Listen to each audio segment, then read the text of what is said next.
architektoniczny powiew Orientu w Tarnowie, w mieście o tak bogatej kulturze to wcale nie takie dziwne. Oto 2 kroki od starej synagogi stoi mykwa i to w stylu neomauretańskim. Obiekt, który był wprost kluczowy dla tarnowskich Żydów.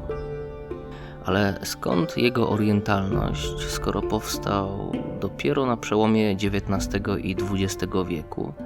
Przecież sami Żydzi przybyli do Tarnowa jakieś 500 lat wcześniej, a przy budowie swoich domów albo świątyń korzystali jak inni z chwytów europejskiego, można by powiedzieć swojskiego renesansu albo i baroku.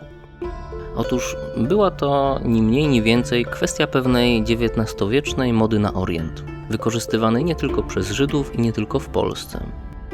Realizację w stylu neomauretańskim można było więc spotkać w całej Europie, od angielskiego Norfolk do krymskiej Ałupki. Na dodatek dla środkowoeuropejskich Żydów był to architektoniczny pretekst, żeby nawiązać do swojej bardzo odległej historii sprzed 1492 roku, do czasu sprzed wygnania ich z Hiszpanii i Portugalii, do okresu zwanego Złotym Wiekiem Żydów sefardyjskich. Żyjący na Półwyspie Iberyjskim chrześcijanie, ale i Żydzi, byli pod architektonicznym wpływem władających tą częścią Europy muzułmanów, czyli tzw. Maurów.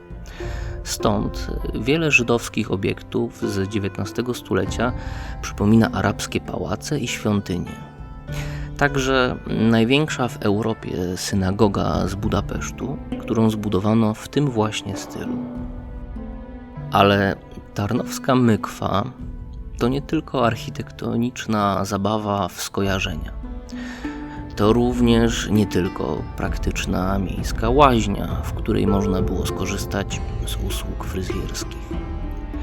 Była przede wszystkim kluczowym dla społeczności żydowskiej obiektem o znaczeniu religijnym.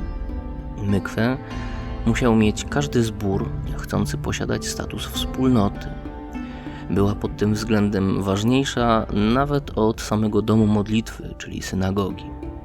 To w niej mężczyźni i kobiety w różnych okresach swojego życia i przez wzgląd na rytm religijnych wydarzeń musieli dokonywać rytualnych kąpieli oczyszczających. I chociaż jeszcze krótko po wojnie tarnowianie korzystali z tego budynku jako z łaźni, to dzisiaj po religijnych ablucjach pozostała już tylko garść wspomnień i mauretańska elewacja.